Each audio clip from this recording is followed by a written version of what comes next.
नमस्कार। टुडे समाचार में अपने सब गोटे के स्वागत है। हम सपना समाचार शुरू करी। रेलवे लीक में पड़ युवक के प्यार कट्याल मुख्य प्रशंसा। जनकपुर जयनगर रेलवे लीक में पड़ एक गोटे युवक के दुनू प्यार कट्याल है। जनकनंदिनी गाउँपालिका 3 महुआ के मिश्री दास के लगभग 35 वर्षक बेटा श्री रामदास के प्यार रेलवे लीक में पड़ कट्याल है। धनुषा के खजुरी स्थित रेल के लीक के कात में चल रहा श्रीराम आई भिनसर 11:15 बजे रेल के चपेट में पड़ल सैन। जयनगर से घोरल रेल हॉर्न देने बाद हताक ओ रेल के लीक में पड़ल जय के कारण दुनू पैर काटल गेल। रेलवे विभाग के प्रहरी नायब उपरीक्षक डीएसपी प्रवक्ता दयाराम पौडेल जानकारी देने अनुसार दास के तत्काल इलाज के लिए जनकपुर प्रादेशिक अस्पताल में भर्ना किया गेल।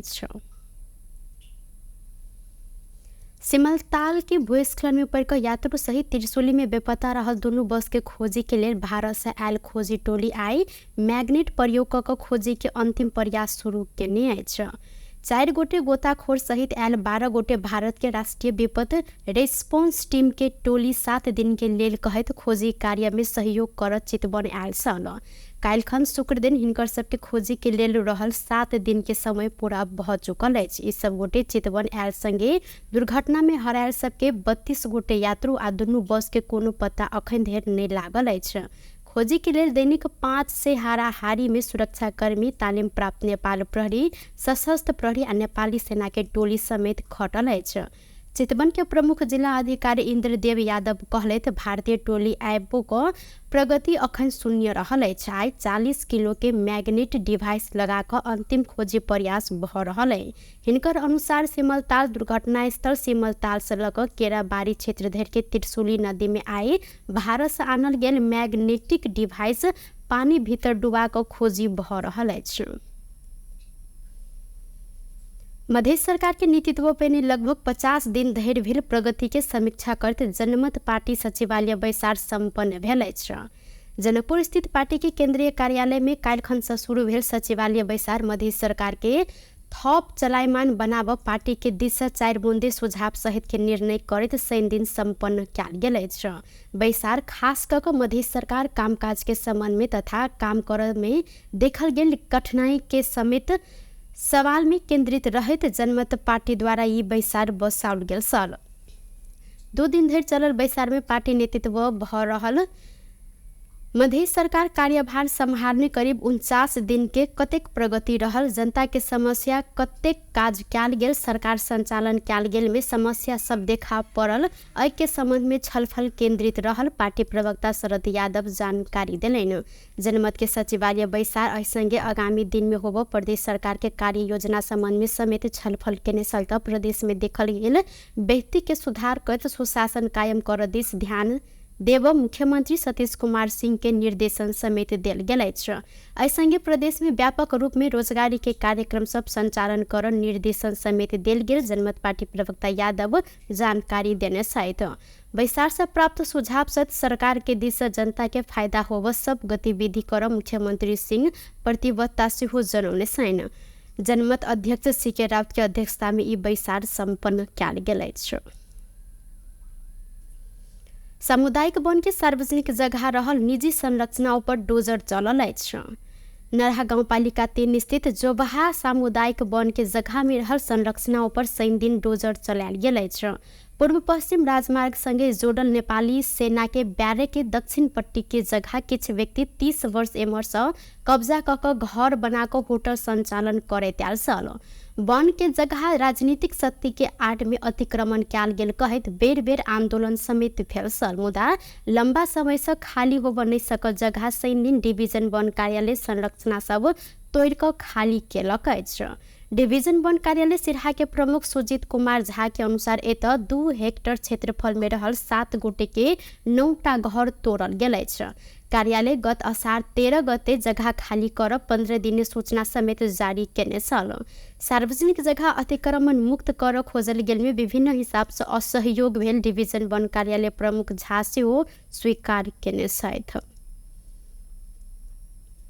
प्रधानमंत्री केपी शर्मा ओली नेपाल साहित्यकार के निके उर्वर भूमि रहल जिक्र केने छथि। सही दिन एमाले पार्टी कार्यालय च्यासल में साहित्यकार नेत्र प्रसाद गौतम के 3टा कृति से विमोचन करत ओली भानुभक्त आचार्य, मोतीराम भट्ट, लेखनाथ पौडेल, बालकृष्ण सम लगायत साहित्यकार सब जन्म लेने नेपाल साहित्यकार के निके उर्वर भूमि रहल जिक्र केलैन। नेपाल के भूमि के वन जंगल, पानी, पधेरा लगायत स्थान में गीत संगीत के प्रचलन में सेहो साहित्य के क्षेत्र में निके विकास भेल हिनकर कहब रहल सल। साहित्यकारहरूको बहुतै उर्वर हो। यहाँ भानुभक्त आचार्य जस्ता साहित्यकार, मोतीराम भट्ट जस्ता साहित्यकार पछि छिटो समयमा लेखनाथ कवि शिरोमणि भन्छौँ हामी, लेखनाथ पौडेल जस्ता कवि शिरोमणिहरू, बालकृष्ण सम जस्ता व्यक्तिहरू अथवा महान कवि लक्ष्मीप्रसाद देवकोटा जस्ता व्यक्तिहरू। लक्ष्मीप्रसाद देवकोटाको सन्दर्भमा कसैले भनेको थियो भारतका पन्त प्रसाद निराला भन्ने 3जना विद्वान, 3जना कविहरू जोड्दाखेरि बल्ल लक्ष्मीप्रसाद देवकोटा जस्तो हुन्छ। अथवा लक्ष्मीप्रसाद देवकोटा एक्लै पन्त प्रसाद निराला, 3टा महान साहित्यकार बराबर लक्ष्मीप्रसाद देवकोटा एक्लै हुन् भन्ने बनाइन्छ। यस्ता साहित्यकारहरू प्रधानमंत्री ओली साहित्यकार गौतम के नेत्र सर के 3 खंड काव्य मेरो इतिवृत्ति, भूत पिशाच कीर्ति सर के विमोचन केने सलैथ। नेकपा माओवादी केंद्र के अध्यक्ष पुष्पकमल दाहाल प्रचंड संविधान संशोधन के नाम में जनता के अधिकार छीन खोजल गेल जिक्र केने सैथ। पुष्पला स्मृति प्रतिष्ठान सैनिक काठमांडू में आयोजना के कार्यक्रम में प्रचंड संविधान के मूलभूत प्रस्ताववान के बदल कर जनता के अधिकार छीनल गेल जिक्र केने सहित संसद के 2टा बड़का दल मिलकर सरकार बनाव विषय अस्वाभाविक रहल जिक्र करत ओ अखन 2 दलीय प्रणाली में लजाए उद्देश्य के साथ नया गठबंधन बनल उल्लेख केने सैन। प्रचंड संविधान संशोधन में अपन सबके विरोध नहीं रहल, मुदा संविधान संशोधन के नाम में प्रतिगमन दिस लजाए प्रवृत्ति के विरोध कैल गेल धारणा रखने सलैन। वो जनता के अधिकार रक्षा के लिए आवश्यक पड़ल तो बाट पर समेत उतर अपने सब तैयार रहल हिनकर कहबै छ। प्रचंड नेपाल के समाजवाद के आधार के लिए कम्युनिस्ट पार्टी के एकता के प्रयास निरंतर कर पर धारणा रखने सलैन र नेपाली कम्युनिस्ट आन्दोलनलाई एकताबद्ध गर्दै अगाडि जाने उद्देश्य फेर्ने भन्ने कुरा हुन सक्दैन। पटक पटक त्यो प्रयास हामीले गरि नै राख्नु पर्दछ। तपाईहरुलाई थाहा छ, मैले त पछिल्लो चोटि पनि कम्युनिस्ट आन्दोलनलाई, वामपन्थी आन्दोलनलाई एकताबद्ध गर्ने उद्देश्यमा आधारित भएर नै फेरि एकचोटि हामीले देशभक्त शक्तिहरूलाई एकताबद्ध गर्ने आवश्यकतालाई महसुस गरेर नै मैले एकचोटि फेरि जमर्को गरेकै हो। अहिले म त्यहाँ के भयो भन्ने धेरै भन्न चाहन्न। मलाई अहिले पनि के लाग्छ भने नेकपा एमाले भित्र पनि ठुलो पंक्ति देशभक्तहरूको अझै छ र कम्युनिस्ट आन्दोलनप्रति ठुलो त्याग गरेका, योगदान गरेका मानिसहरूको ठुलो पंक्ति अहिले पनि छ। मेरो चिन्ता त्यो पंक्तिसँग हामी सबै आफूलाई सच्चा कम्युनिस्ट क्रान्तिकारी भन्नेहरू कसरी जोडिने भन्ने बारेमा चिन्तन मनन गरिराख्नु पर्छ र म ती सबै साथीहरूलाई पनि अपिल गर्न चाहन्छु। हामी सबै प्रगतिशील देशभक्त वामपन्थी र कम्युनिस्ट शक्तिहरूलाई एकताबद्ध गर्ने क्रान्तिकारीहरूको पटक पटकको प्रयासलाई कुन त्यस्तो शक्ति र त्यस्तो प्रवृत्ति हो जसले सफल हुन दिइराखेको छैन, पटक पटक त्यसलाई सेबोटेज गरिराखेको छ, त्यसको बारेमा विचार गर्न, चिन्तन मनन गर्न पनि म सबैलाई अपिल गर्न चाहन्छु। संविधान सभाबाट संविधान बनिसकेपछि पनि यो संविधानका मूलभूत प्रस्तावनाहरूलाई बदल्न चाहने समावेशितालाई, समानुपातिकतालाई, संघीयतालाई र गणतन्त्रको प्रगतिशील पक्षलाई कमजोर पार्न चाहने प्रवृत्ति कम्युनिस्ट आन्दोलनै भित्र देखा पर्यो। संविधानलाई कुल्चिन चाहने, संसद विघटन असंवैधानिक ढङ्गले गर्न चाहने प्रवृत्तिसँग पनि हामी बहस गऱ्यौँ, सङ्घर्ष पनि गऱ्यौँ। अहिले पनि के कुरा प्रश्न छ भने संसदको सङ्ख्याको हिसाबले पहिलो र दोस्रो पार्टी मिल्ने सामान्य त त्यो स्वाभाविक मानिँदैन। कथित संसदीय लोकतन्त्रमा त झन् मानिँदैन। तर अहिले त्यो अभ्यास गर्न खोजिँदैछ। दुई दलीय सिस्टममा लैजाने उद्देश्यका साथ, संविधान संशोधनको उद्देश्यका साथ। यहाँ केही साथीहरूले भन्नुभयो यहाँ तीनटा धारका कुरा, त्यस्तो छैन। संविधान संशोधनै गर्न हुँदैन कसैले पनि भनेको छैन। अझ हामीले त संविधान संशोधन गर्नुपर्छ भन्नेमा छौँ हामी। किनकि संविधान सभामा महिलाको अधिकार अथवा अरू उत्पीडित वर्ग समुदायको अधिकार अझै पुगेको छैन। त्यहाँ त्यो अधिकारलाई अझ बढोत्तरी गर्नुपर्छ भनेर रिजर्भेसन राख्ने, भिन्न मत राख्ने, नोट अफ डिसिसन राख्ने पार्टी हुनुको नाताले हामी संविधान संशोधनको पक्षमा छौँ। तर हाम्रो विरोध संविधान संशोधनको नाममा प्रतिगमनतिर नेपाली जनताले निकै ठुलो त्याग र बलिदान गरेर प्राप्त गरेको अधिकार खोज्ने जो दुस्साहस हुँदैछ, हाम्रो त्यहाँ विरोध हो। हामी कुनै हालतमा त्यसो गर्न दिइने छैनौँ। हामी फेरि जरुरी पर्छ भने सडकमा पलेटी कसेर भए पनि, जनताको साथमा बसेर भए पनि तिनीहरूको त्यो दुष्प्रयासलाई सफल होना दिने छैन। एमाले भीतर से हु बड़का देशभक्त सबके पंथी एखनु रहल कहत ओ एमाले में रहल कम्युनिस्ट क्रांतिकारी के एक वक्त कर लेल चिंतन मन होब पर उल्लेख केने साथ। स्वास्थ्य मंत्री प्रदीप पौडेल गुणस्तरीय स्वास्थ्य क्षेत्र के विकास के लिए सबके सहकार्य में आगा बढ़ जिक्र केने साथ। वीर अस्पताल के 135वां वार्षिक उत्सव के अवसर में सेंदिन काठमांडू में आयोजित कार्यक्रम में जिक्र करते मंत्री पौडेल स्वास्थ्य क्षेत्र के विकास के लिए वर्तमान सरकार गंभीर रहल जिक्र करते सबके सहकार्य में आगा बढ़ब जानकारी करौलेन। वो स्वास्थ्य संस्था के विकास के लिए अपने निर्देशन देव नहीं देव सहकार्य कर खोजल गेल जिक्र से हो केलेन। ओ मंत्री कर्मचारी व विभिन्न पद में पहुंचल सब देश जनता के केंद्र में रहकर काज कर पर जिक्र करते जनता के विषय में कोनो समझौता नहीं कर धारणा रखने साथ। सहकारी तपाईँ हामी मिलेर यो संस्था बनाउनु पर्छ। तपाईँ हामी मिलेर यो संस्था बनाउन सकियो भने समाजमा हामीले छाती फुलाएर गर्वका साथ हिँड्ने परिस्थिति बन्छ। हामी आफैलाई पनि नेपाल सरकारको एउटा जागिरमा बसेर नागरिकलाई अधिकतम सुविधा प्रदान गर्ने कुरामा योगदान गरेकोमा गर्व हुन्छ। हामीहरूले ओएनएम गर्ने भनेका छौँ, त्यो गर्छौँ। केही समयमा हामीले त्यसलाई क्याबिनेटमा लिएर जान्छौँ। हामीले आवश्यकता अनुसार दरबन्दी सृजना गर्छौँ, सेवा सुविधा पनि उपलब्ध गराउँछौँ राज्यको स्रोतले भएसम्म। तर यो सबै कुराले हाम्रो मात्रै चिन्ता गरेको देखियो। कर्मचारी हुने पनि जनताको लागि हो, निर्देशक हुने पनि जनताको लागि हो, उपकुलपति हुने जनताको लागि हो, मन्त्री हुने सबै जनताको लागि हो। वो वीर अस्पताल के सेवा प्रवाह के थप प्रभावकारी बनावे लेल आग्रह से हो केलेन। कार्यक्रम में विभिन्न व्यक्ति सबके अहिना सम्मान से हो क्याल गेल सल। नेकपा एकता अभियान के संयोजक वामदेव गौतम नेपाल में सब कम्युनिस्ट पार्टी सबके एक होब परत जिक्र केने साथ। पुष्पलाल स्मृति प्रतिष्ठान सैनिक काठमांडू में आयोजना केने कार्यक्रम में गौतम सब कम्युनिस्ट दल सबके गंभीर भख ऐक्यबद्ध होब परत जिक्र केलेन। ओ मंच में रहल अन्य कम्युनिस्ट नेता सबके एके पार्टी बनाव लेल अपन प्रस्ताव के समर्थन कर आग्रह से हो केने साथ।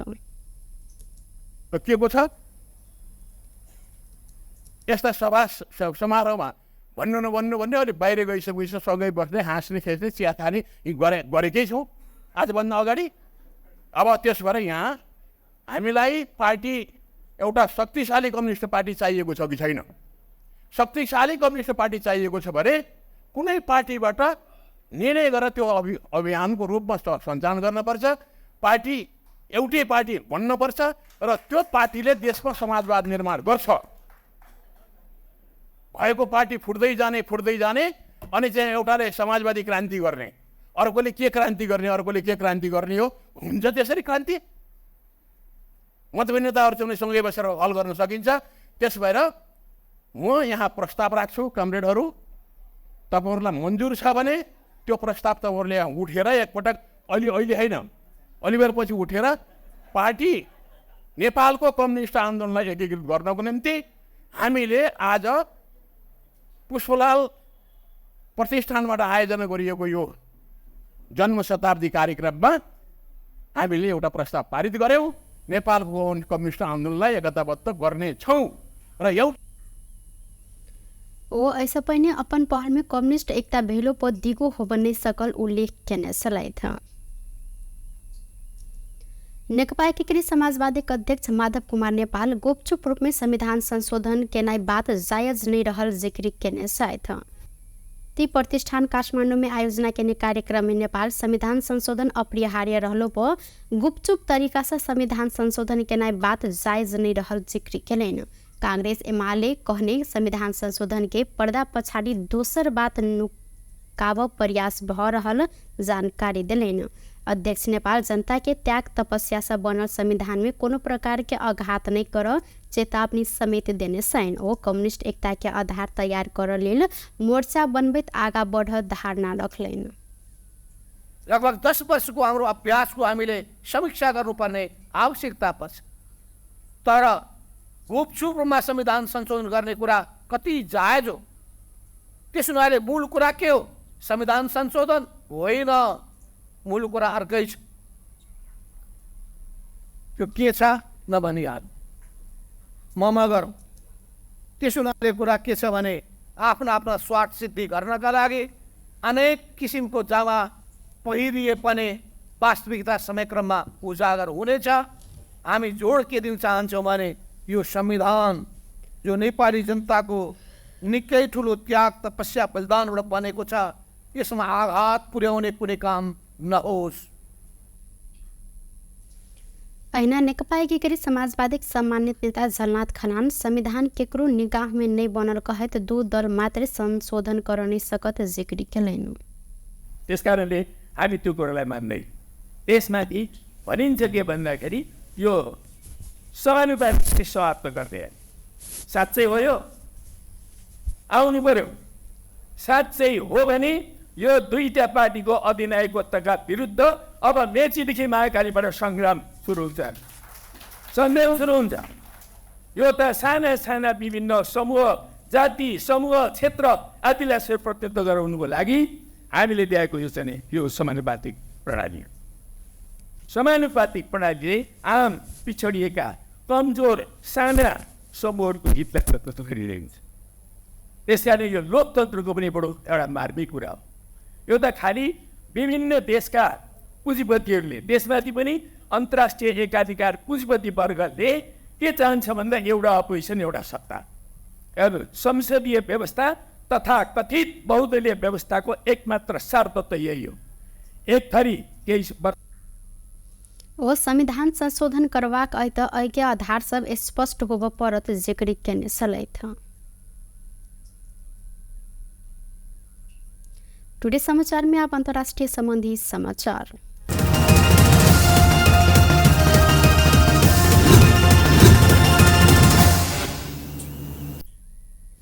अमेरिका के वायोमिंग जंगल क्षेत्र में विमान दुर्घटना भेल। दुर्घटना के कारण जिलेट नगर नजदीक फैलल 10 एकड़ के जंगल में भीषण आग लगी समेत भेल। कैंपवेल काउंटी के अधिकारी सब सोशल मीडिया मार्फत उक्त दुर्घटना के जानकारी करौनी है। दुर्घटना जिलेट नगर नजदीक के स्थानीय समय अनुसार काल्खन दोपहर के 1 बजे भेल। विमान करीब 10,000 फीट के ऊंचाई में रहल समय दुर्घटनाग्रस्त भेल। दुर्घटना स्थल नजीक के धुआं देखने बाद स्थानीय बासिंदा फोन मार्फत प्रशासन के जानकारी करौने सल। अधिकारी सब विमान दुर्घटना के कारण जंगल में भीषण आग लगी भेल जानकारी देनी है। विमान में चढ़ल यात्री सबके संबंध में अखन कोनो जानकारी उपलब्ध नहीं करायल गेलै त सब यात्री मरल आशंका समेत कयल गेल। कयो मीडिया विमान में 7 गोटे रहल दावी केने विमान नेब्रास्का में ईंधन भरने सल। नेब्रास्का सिटी एयरपोर्ट के व्यवस्थापक उक्त विमान में 200 गैलन ईंधन भरल गेल जानकारी करौनी है। बेस्ट टुडे समाचार अखन के लिए एतबा पुनः दोसर समाचार लग उपस्थित बेटा करब तखन देर के लिए हम सपना विदा मांगे छी। देखते रहिए टीवी टुडे जनकपुर। नमस्कार।